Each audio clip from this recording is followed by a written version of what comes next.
My dear madam, if I made myself intelligible yesterday, this letter will be expected, but expected or not, I know it will be read with candor and indulgence.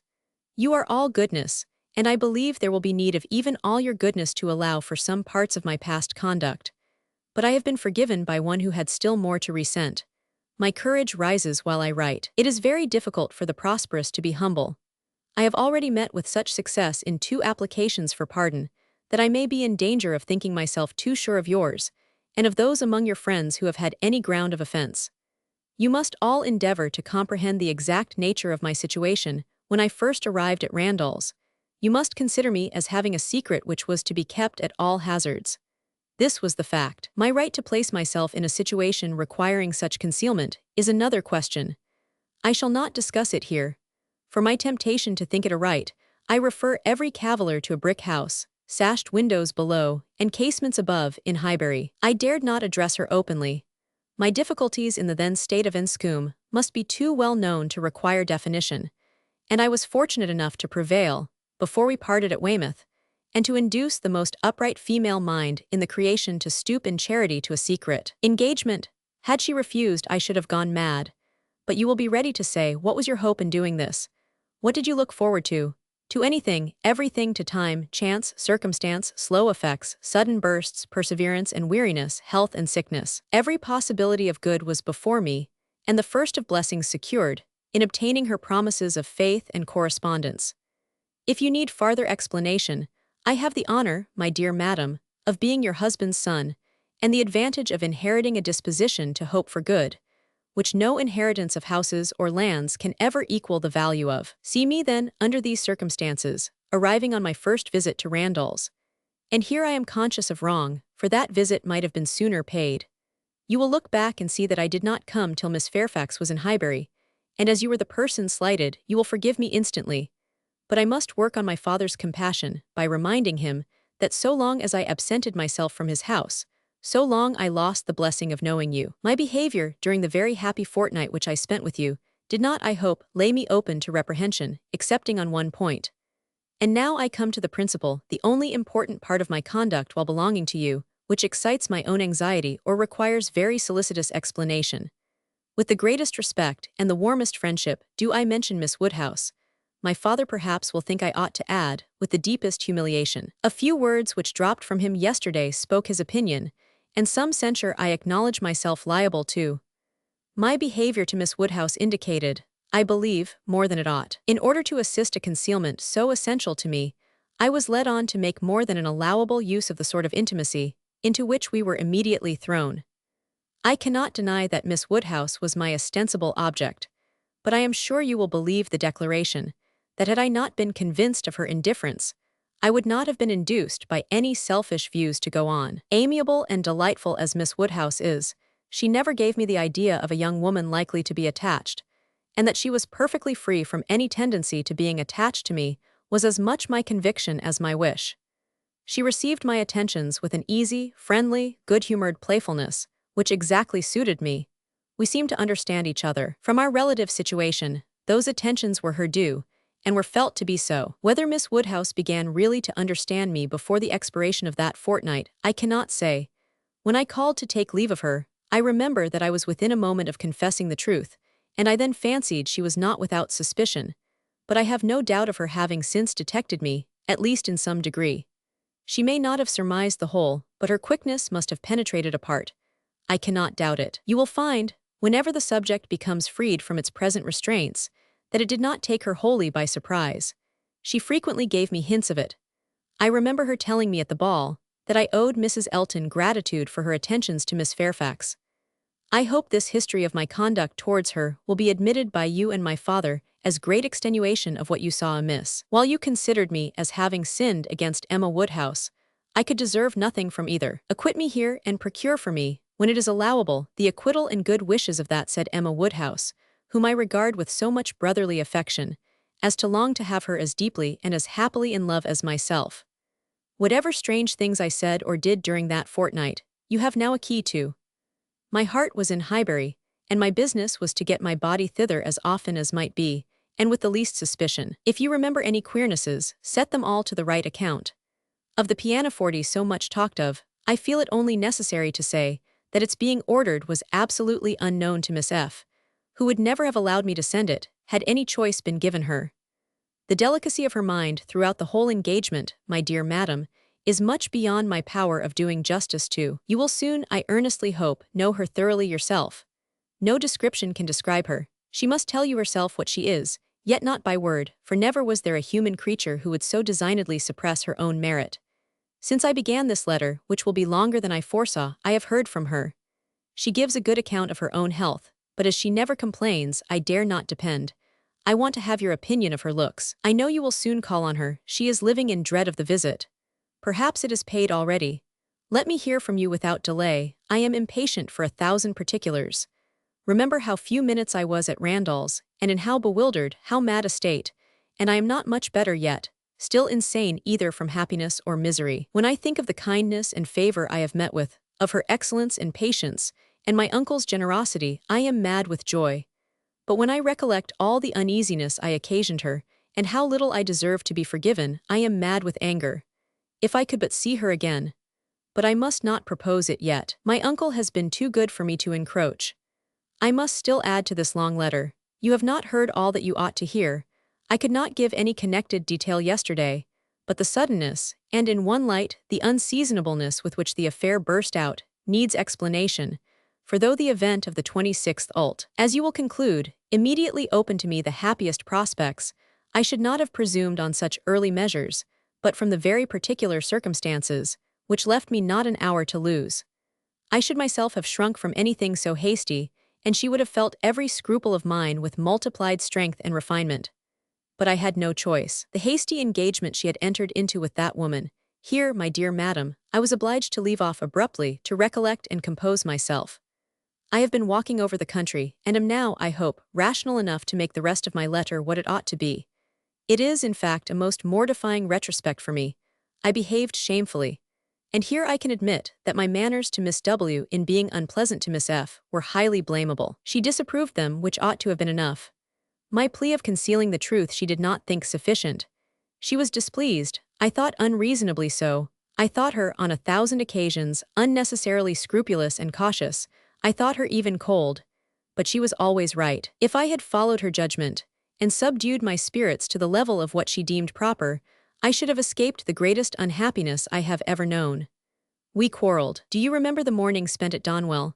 There every little dissatisfaction that had occurred before came to a crisis. I was late. I met her walking home by herself, and wanted to walk with her, but she would not suffer it. She absolutely refused to allow me, which I then thought most unreasonable. Now, however, I see nothing in it but a very natural and consistent degree of discretion. While I, to blind the world to our engagement, was behaving 1 hour with objectionable particularity to another woman, was she to be consenting the next to a proposal which might have made every previous caution useless? Had we been met walking together between Donwell and Highbury, the truth must have been suspected. I was mad enough, however, to resent. I doubted her affection. I doubted it more the next day on Box Hill, when, provoked by such conduct on my side, such shameful, insolent neglect of her, and such apparent devotion to Miss W., as it would have been impossible for any woman of sense to endure, she spoke her resentment in a form of words perfectly intelligible to me.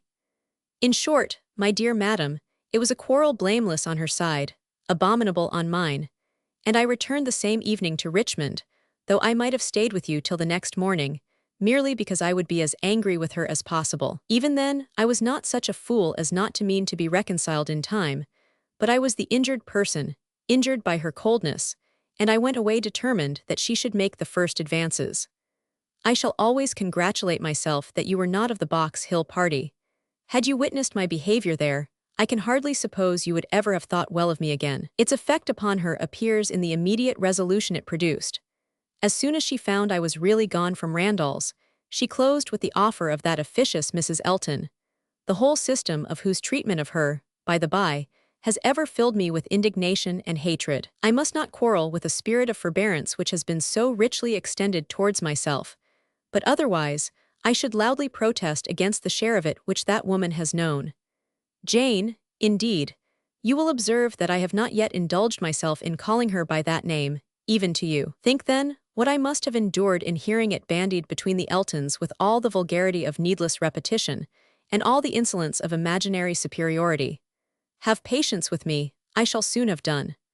She closed with this offer, resolving to break with me entirely, and wrote the next day to tell me that we never were to meet again. She felt the engagement to be a source of repentance and misery to each. She dissolved it. This letter reached me on the very morning of my poor aunt's death. I answered it within an hour, but from the confusion of my mind and the multiplicity of business falling on me at once, my answer, instead of being sent with all the many other letters of that day, was locked up in my writing desk. And I, trusting that I had written enough, though but a few lines, to satisfy her, remained without any uneasiness. I was rather disappointed that I did not hear from her again speedily, but I made excuses for her, and was too busy, and may I add, too cheerful in my views to be captious. We removed to Windsor, and 2 days afterwards I received a parcel from her, my own letters all returned, and a few lines at the same time by the post, stating her extreme surprise at not having had the smallest reply to her last, and adding that as silence on such a point could not be misconstrued, and as it must be equally desirable to both to have every subordinate arrangement concluded as soon as possible, she now sent me, by a safe conveyance, all my letters and requested that if I could not directly command hers so as to send them to Highbury within a week, I would forward them after that period to her at. In short, the full direction to Mr. Smallridge's, near Bristol, stared me in the face. I knew the name, the place, I knew all about it, and instantly saw what she had been doing. It was perfectly accordant with that resolution of character which I knew her to possess, and the secrecy she had maintained, as to any such design in her former letter, was equally descriptive of its anxious delicacy. For the world would not she have seemed to threaten me. Imagine the shock, imagine how, till I had actually detected my own blunder, I raved at the blunders of the post. What was to be done? One thing only. I must speak to my uncle. Without his sanction I could not hope to be listened to again. I spoke. Circumstances were in my favor. The late event had softened away his pride, and he was, earlier than I could have anticipated, wholly reconciled and complying, and could say at last, poor man, with a deep sigh, that he wished I might find as much happiness in the marriage state as he had done. I felt that it would be of a different sort. Are you disposed to pity me for what I must have suffered in opening the cause to him, for my suspense while all was at stake? No, do not pity me till I reached Highbury, and saw how ill I had made her. Do not pity me till I saw her wan, sick looks. I reached Highbury at the time of day when, from my knowledge of their late breakfast hour, I was certain of a good chance of finding her alone. I was not disappointed, and at last I was not disappointed either in the object of my journey. A great deal of very reasonable, very just displeasure I had to persuade away. But it is done. We are reconciled, dearer, much dearer than ever, and no moment's uneasiness can ever occur between us again. Now, my dear madam, I will release you, but I could not conclude before. 1,000 thanks for all the kindness you have ever shewn me, and 10,000 for the attentions your heart will dictate towards her. If you think me in a way to be happier than I deserve, I am quite of your opinion. Miss W. calls me the child of good fortune. I hope she is right. In one respect, my good fortune is undoubted, that of being able to subscribe myself. Your obliged and affectionate son, F.C. W.S.T.U.N. Churchill. Chapter 15. This letter must make its way to Emma's feelings. She was obliged, in spite of her previous determination to the contrary, to do it all the justice that Mrs. Weston foretold. As soon as she came to her own name, it was irresistible. Every line relating to herself was interesting, and almost every line agreeable. And when this charm ceased, the subject could still maintain itself, by the natural return of her former regard for the writer, and the very strong attraction which any picture of love must have for her at that moment. She never stopped till she had gone through the whole, and though it was impossible not to feel that he had been wrong, yet he had been less wrong than she had supposed, and he had suffered and was very sorry, and he was so grateful to Mrs. Weston, and so much in love with Miss Fairfax, and she was so happy herself, that there was no being severe, and could he have entered the room, she must have shaken hands with him as heartily as ever. She thought so well of the letter, that when Mr. Knightley came again, she desired him to read it. She was sure of Mrs. Weston's wishing it to be communicated, especially to one, who, like Mr. Knightley, had seen so much to blame in his conduct. I shall be very glad to look it over, said he, but it seems long. I will take it home with me at night. But that would not do. Mr. Weston was to call in the evening, and she must return it by him. I would rather be talking to you, he replied, but as it seems a matter of justice, it shall be done. He began, stopping, however, almost directly to say, had I been offered the sight of one of this gentleman's letters to his mother-in-law a few months ago, Emma, it would not have been taken with such indifference. He proceeded a little farther, reading to himself, and then, with a smile, observed, humph, a fine complimentary opening, but it is his way. One man's style must not be the rule of another's. We will not be severe. It will be natural for me, he added shortly afterwards, to speak my opinion aloud as I read. By doing it, I shall feel that I am near you. It will not be so great a loss of time, but if you dislike it. Not at all, I should wish it. Mr. Knightley returned to his reading with greater alacrity.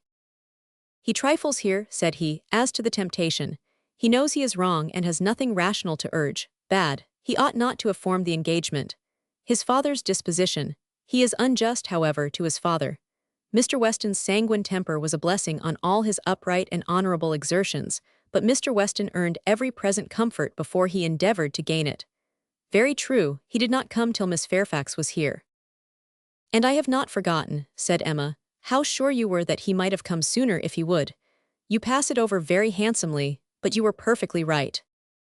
I was not quite impartial in my judgment, Emma, but yet, I think, had you not been in the case, I should still have distrusted him.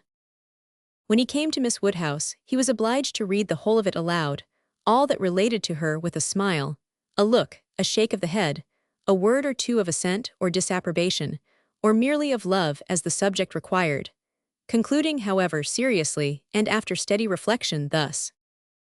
Very bad, though it might have been worse. Playing a most dangerous game, too much indebted to the event for his acquittal, no judge of his own manners by you, always deceived in fact by his own wishes, and regardless of little besides his own convenience, fancying you to have fathomed his secret. Natural enough, his own mind full of intrigue that he should suspect it in others. Mystery, finesse, how they pervert the understanding. My Emma, does not everything serve to prove more and more the beauty of truth and sincerity in all our dealings with each other? Emma agreed to it, and with a blush of sensibility on Harriet's account, which she could not give any sincere explanation of. You had better go on, said she. He did so, but very soon stopped again to say, the pianoforte. Ah, that was the act of a very, very young man, one too young to consider whether the inconvenience of it might not very much exceed the pleasure. A boyish scheme, indeed. I cannot comprehend a man's wishing to give a woman any proof of affection which he knows she would rather dispense with, and he did know that she would have prevented the instrument's coming if she could. After this, he made some progress without any pause. Frank Churchill's confession of having behaved shamefully was the first thing to call for more than a word in passing. I perfectly agree with you, sir, was then his remark. You did behave very shamefully, you never wrote a truer line. And having gone through what immediately followed of the basis of their disagreement, and his persisting to act in direct opposition to Jane Fairfax's sense of right, he made a fuller pause to say, this is very bad. He had induced her to place herself, for his sake, in a situation of extreme difficulty and uneasiness, and it should have been his first object to prevent her from suffering unnecessarily. She must have had much more to contend with in carrying on the correspondence than he could. He should have respected even unreasonable scruples, had there been such, but hers were all reasonable. We must look to her one fault, and remember that she had done a wrong thing in consenting to the engagement, to bear that she should have been in such a state of punishment. Emma knew that he was now getting to the Box Hill party and grew uncomfortable. Her own behavior had been so very improper. She was deeply ashamed and a little afraid of his next look. It was all read, however, steadily, attentively, and without the smallest remark, and excepting one momentary glance at her, instantly withdrawn, in the fear of giving pain, no remembrance of Box Hill seemed to exist. There is no saying much for the delicacy of our good friends, the Eltons, was his next observation. His feelings are natural. What, actually resolved to break with him entirely? She felt the engagement to be a source of repentance and misery to each. She dissolved it. What a view this gives of her sense of his behavior. Well, he must be a most extraordinary. Nay, nay, read on. You will find how very much he suffers. I hope he does, replied Mr. Knightley coolly and resuming the letter. Smallridge, what does this mean? What is all this? She had engaged to go as governess to Mrs. Smallridge's children, a dear friend of Mrs. Elton's, a neighbor of Maple Grove. And by the by, I wonder how Mrs. Elton bears the disappointment. Say nothing, my dear Emma, while you oblige me to read, not even of Mrs. Elton. Only one page more, I shall soon have done. What a letter the man writes. I wish you would read it with a kinder spirit towards him. Well, there is feeling here. He does seem to have suffered in finding her ill. Certainly, I can have no doubt of his being fond of her. Dearer, much dearer than ever. I hope he may long continue to feel all the value of such a reconciliation. He is a very liberal thanker with his thousands and tens of thousands. Happier than I deserve. Come, he knows himself there. Miss Woodhouse calls me the child of good fortune. Those were Miss Woodhouse's words, were they? And a fine ending, and there is the letter. The child of good fortune. That was your name for him, was it? You do not appear so well satisfied with his letter as I am. But still you must, at least I hope you must, think the better of him for it. I hope it does him some service with you. Yes, certainly it does. He has had great faults, faults of inconsideration and thoughtlessness, and I am very much of his opinion in thinking him likely to be happier than he deserves. But still as he is, beyond a doubt, really attached to Miss Fairfax, and will soon, it may be hoped, have the advantage of being constantly with her, I am very ready to believe his character will improve, and acquire from hers the steadiness and delicacy of principle that it wants. And now, let me talk to you of something else. I have another person's interest at present so much at heart, that I cannot think any longer about Frank Churchill. Ever since I left you this morning, Emma, my mind has been hard at work on one subject. The subject followed. It was in plain, unaffected, gentlemanlike English, such as Mr. Knightley used even to the woman he was in love with, how to be able to ask her to marry him, without attacking the happiness of her father. Emma's answer was ready at the first word. While her dear father lived, any change of condition must be impossible for her, she could never quit him. Part only of this answer, however, was admitted. The impossibility of her quitting her father Mr. Knightley felt as strongly as herself, but the inadmissibility of any other change he could not agree to. He had been thinking it over most deeply, most intently. He had at first hoped to induce Mr. Woodhouse to remove with her to Donwell. He had wanted to believe it feasible, but his knowledge of Mr. Woodhouse would not suffer him to deceive himself long, and now he confessed his persuasion that such a transplantation would be a risk of her father's comfort, perhaps even of his life, which must not be hazarded. Mr. Woodhouse taken from Hartfield. No, he felt that it ought not to be attempted. But the plan which had arisen on the sacrifice of this, he trusted his dearest Emma would not find in any respect objectionable. It was that he should be received at Hartfield, that so long as her father's happiness, in other words, his life, required Hartfield to continue her home, it should be his likewise. Of their all removing to Donwell, Emma had already had her own passing thoughts. Like him, she had tried the scheme and rejected it, but such an alternative as this had not occurred to her. She was sensible of all the affection it evinced. She felt that, in quitting Donwell, he must be sacrificing a great deal of independence of hours and habits, that in living constantly with her father, and in no house of his own, there would be much, very much, to be borne with. She promised to think of it, and advised him to think of it more, but he was fully convinced that no reflection could alter his wishes or his opinion on the subject. He had given it, he could assure her, very long and calm consideration. He had been walking away from William Larkins the whole morning, to have his thoughts to himself. Ah, there is one difficulty unprovided for, cried Emma. I am sure William Larkins will not like it. You must get his consent before you ask mine. She promised, however, to think of it, and pretty nearly promised, moreover, to think of it, with the intention of finding it a very good scheme. It is remarkable that Emma, in the many, very many, points of view in which she was now beginning to consider Donwell Abbey, was never struck with any sense of injury to her nephew Henry, whose rights as heir expectant had formerly been so tenaciously regarded. Think she must of the possible difference to the poor little boy.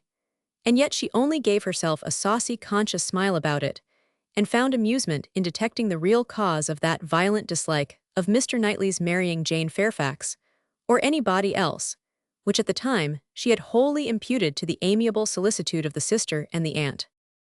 This proposal of his, this plan of marrying and continuing at Hartfield, the more she contemplated it, the more pleasing it became.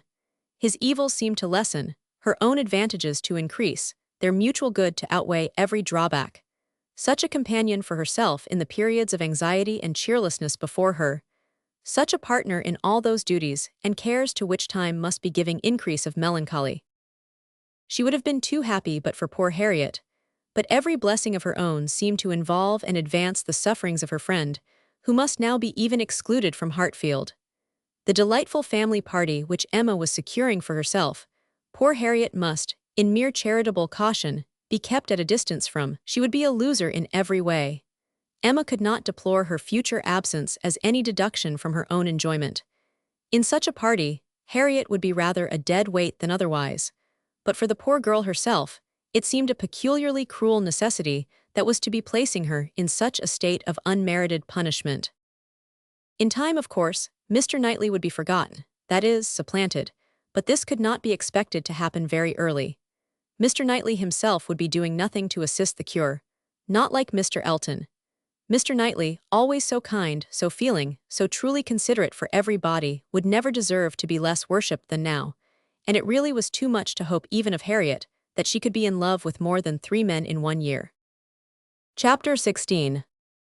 It was a very great relief to Emma to find Harriet as desirous as herself to avoid a meeting. Their intercourse was painful enough by letter. How much worse, had they been obliged to meet?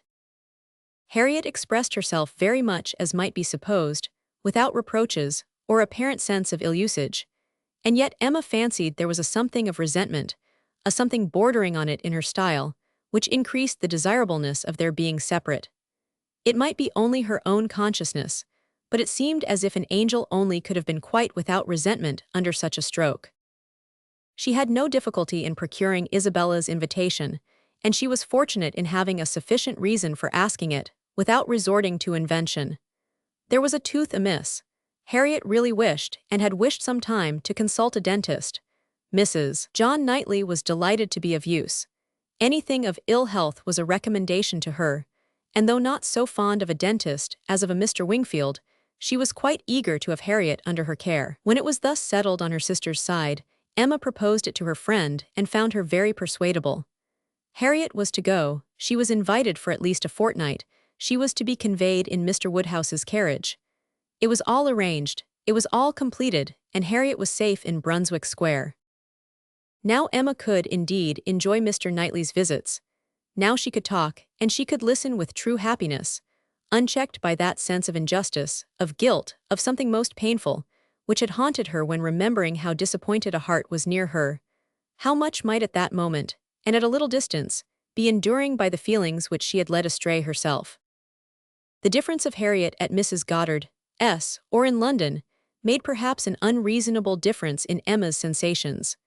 But she could not think of her in London without objects of curiosity and employment, which must be averting the past, and carrying her out of herself. She would not allow any other anxiety to succeed directly to the place in her mind which Harriet had occupied.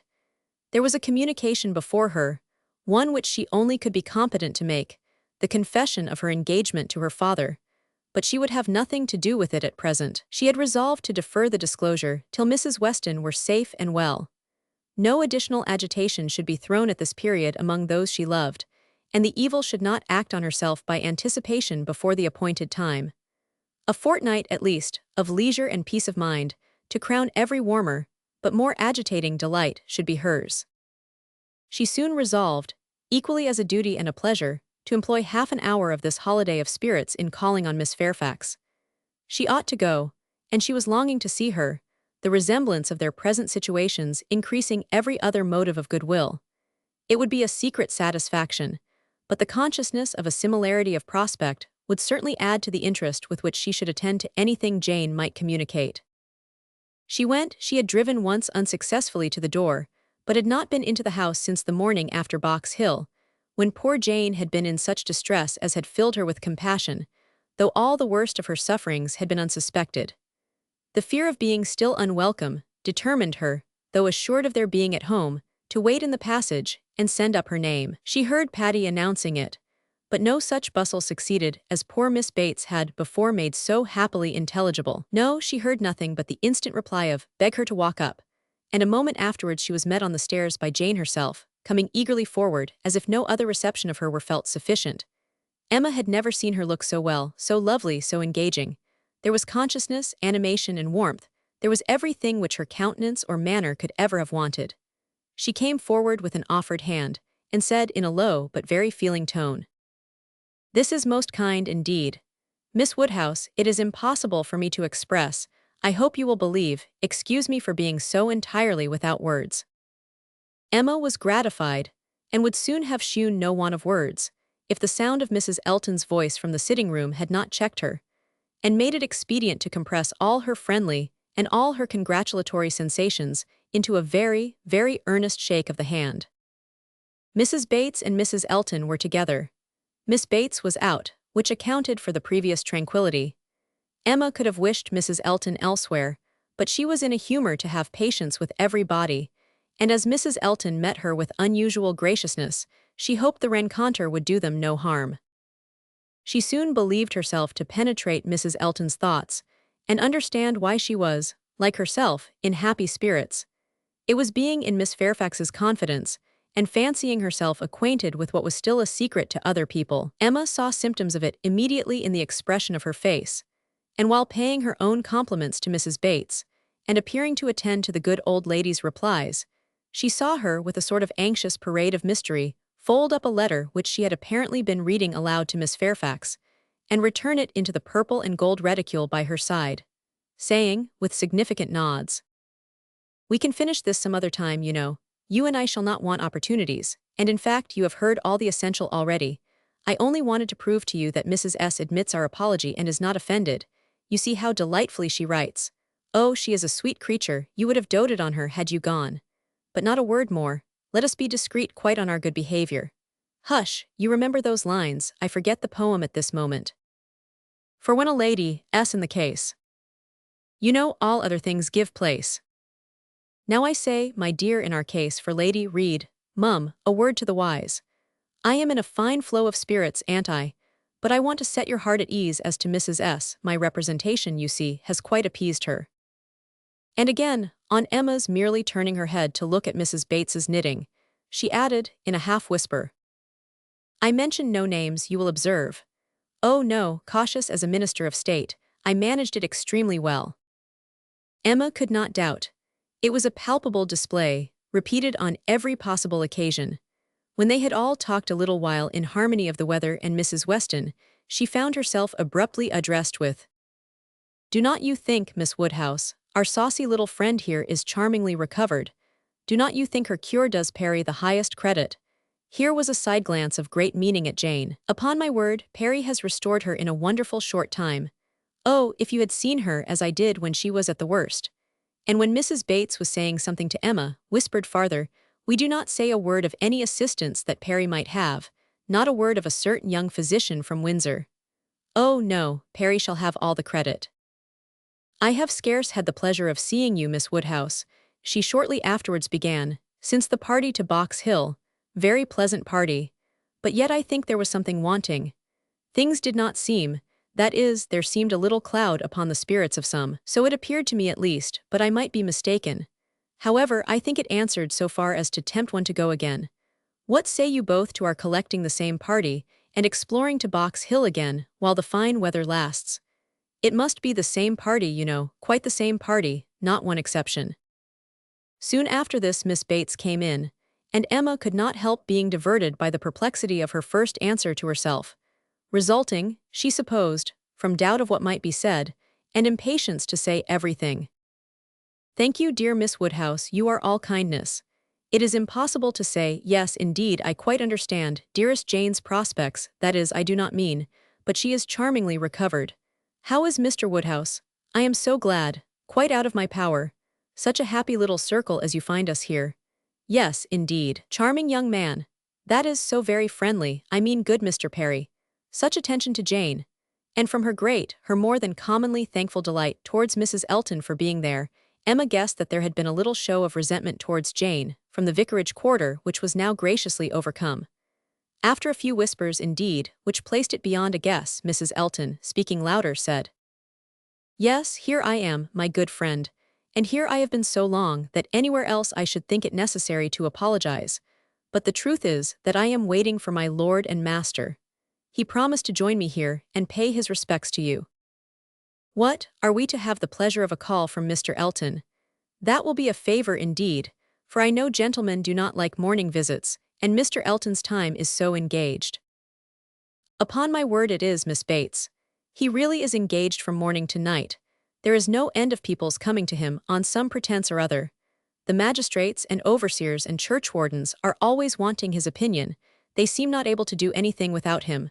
Upon my word, Mr. E., I often say, rather you than I. I do not know what would become of my crayons and my instrument if I had half so many applicants. Bad enough as it is, for I absolutely neglect them both to an unpardonable degree. I believe I have not played a bar this fortnight. However, he is coming, I assure you, yes, indeed, on purpose to wait on you all. And putting up her hand to screen her words from Emma, a congratulatory visit, you know. Oh, yes, quite indispensable.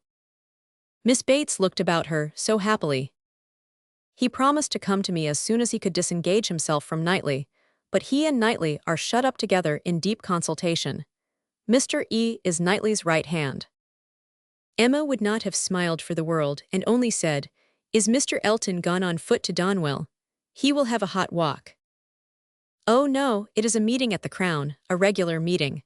Weston and Cole will be there too, but one is apt to speak only of those who lead. I fancy Mr. E. and Knightley have everything their own way. Have not you mistaken the day, said Emma. I am almost certain that the meeting at the Crown is not till tomorrow. Mr. Knightley was at Hartfield yesterday and spoke of it as for Saturday. Oh no, the meeting is certainly today, was the abrupt answer, which denoted the impossibility of any blunder on Mrs. Elton's side. I do believe, she continued, this is the most troublesome parish that ever was. We never heard of such things at Maple Grove. Your parish there was small, said Jane. Upon my word, my dear, I do not know, for I never heard the subject talked of. But it is proved by the smallness of the school, which I have heard you speak of, as under the patronage of your sister and Mrs. Bragg, the only school, and not more than 25 children. Ah, you clever creature, that's very true. What a thinking brain you have. I say, Jane, what a perfect character you and I should make if we could be shaken together. My liveliness and your solidity would produce perfection. Not that I presume to insinuate, however, that some people may not think you perfection already. But hush, not a word if you please. It seemed an unnecessary caution. Jane was wanting to give her words, not to Mrs. Elton, but to Miss Woodhouse, as the latter plainly saw. The wish of distinguishing her, as far as civility permitted, was very evident, though it could not often proceed beyond a look. Mr. Elton made his appearance. His lady greeted him with some of her sparkling vivacity. Very pretty, sir, upon my word, to send me on here to be an encumbrance to my friends so long before you vouchsafed to come. But you knew what a dutiful creature you had to deal with. You knew I should not stir till my lord and master appeared. Here have I been sitting this hour, giving these young ladies a sample of true conjugal obedience, for who can say, you know, how soon it may be wanted. Mr. Elton was so hot and tired that all this wit seemed thrown away. His civilities to the other ladies must be paid, but his subsequent object was to lament over himself for the heat he was suffering and the walk he had had for nothing. When I got to Donwell, said he, Knightley could not be found. Very odd, very unaccountable. After the note I sent him this morning and the message he returned that he should certainly be at home till 1. Donwell, cried his wife. My dear Mr. E., you have not been to Donwell. You mean the Crown, you come from the meeting at the Crown. No, that's tomorrow, and I particularly wanted to see Knightley today on that very account. Such a dreadful broiling morning. I went over the fields too, speaking in a tone of great ill-usage, which made it so much the worse. And then not to find him at home, I assure you I am not at all pleased. And no apology left, no message for me. The housekeeper declared she knew nothing of my being expected. Very extraordinary, and nobody knew at all which way he was gone. Perhaps to Hartfield, perhaps to the Abbey Mill, perhaps into his woods. Miss Woodhouse, this is not like our friend Knightley. Can you explain it? Emma amused herself by protesting that it was very extraordinary, indeed, and that she had not a syllable to say for him. I cannot imagine, said Mrs. Elton, feeling the indignity as a wife ought to do. I cannot imagine how he could do such a thing by you, of all people in the world, the very last person whom one should expect to be forgot. My dear Mr. E, he must have left a message for you, I am sure he must. Not even Knightley could be so very eccentric. And his servants forgot it. Depend upon it, that was the case, and very likely to happen with the Donwell servants, who are all, I have often observed, extremely awkward and remiss. I am sure I would not have such a creature as his Harry stand at our sideboard for any consideration. And as for Mrs. Hodges, Wright holds her very cheap indeed. She promised Wright a receipt and never sent it. I met William Larkins, continued Mr. Elton, as I got near the house, and he told me I should not find his master at home, but I did not believe him. William seemed rather out of humor. He did not know what was come to his master lately, he said, but he could hardly ever get the speech of him. I have nothing to do with William's wants, but it really is of very great importance that I should see Knightley today, and it becomes a matter, therefore, of very serious inconvenience that I should have had this hot walk to no purpose. Emma felt that she could not do better than go home directly.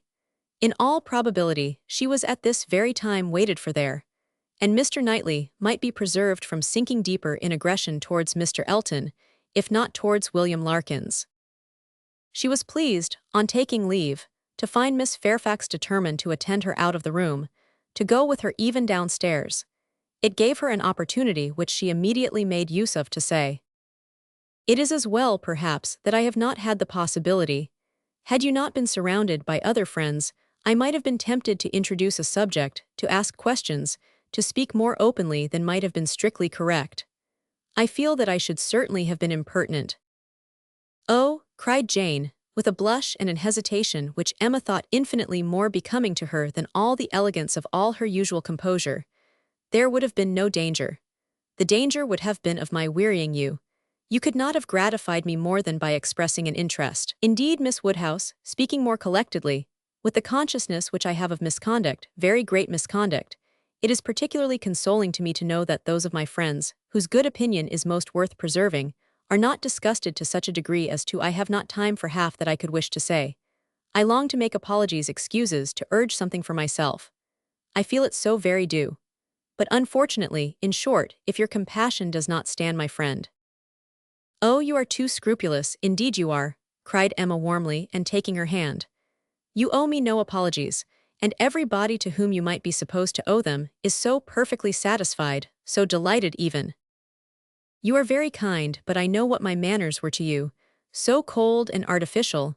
I had always a part to act. It was a life of deceit. I know that I must have disgusted you. Pray say no more. I feel that all the apologies should be on my side. Let us forgive each other at once. We must do whatever is to be done quickest, and I think our feelings will lose no time there. I hope you have pleasant accounts from Windsor." "Very. And the next news, I suppose, will be that we are to lose you, just as I begin to know you."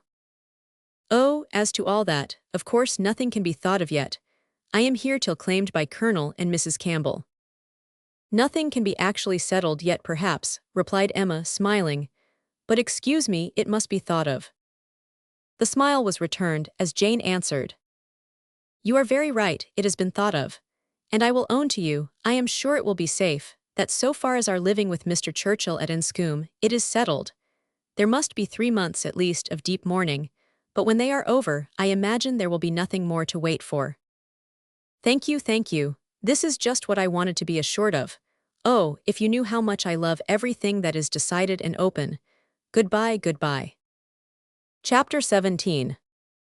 Mrs. Weston's friends were all made happy by her safety, and if the satisfaction of her well-doing could be increased to Emma, it was by knowing her to be the mother of a little girl. She had been decided in wishing for a Miss Weston. She would not acknowledge that it was with any view of making a match for her, hereafter, with either of Isabella's sons, but she was convinced that a daughter would suit both father and mother best. It would be a great comfort to Mr. Weston, as he grew older, and even Mr. Weston might be growing older 10 years hence, to have his fireside enlivened by the sports and the nonsense, the freaks and the fancies of a child never banished from home. And Mrs. Weston, no one could doubt that a daughter would be most to her, and it would be quite a pity that anyone who so well knew how to teach should not have their powers in exercise again. "She has had the advantage, you know, of practicing on me," she continued, "like la Baronne d'Almaine on la Comtesse d'Astalis, in Madame de Genlis, Adelaide and Theodore, and we shall now see her own little Adelaide educated on a more perfect plan. That is, replied Mr. Knightley, she will indulge her even more than she did you, and believe that she does not indulge her at all. It will be the only difference. Poor child, cried Emma, at that rate what will become of her? Nothing very bad. The fate of thousands. She will be disagreeable in infancy, and correct herself as she grows older. I am losing all my bitterness against spoilt children, my dearest Emma. I who am owing all my happiness to you, would not it be horrible ingratitude in me to be severe on them?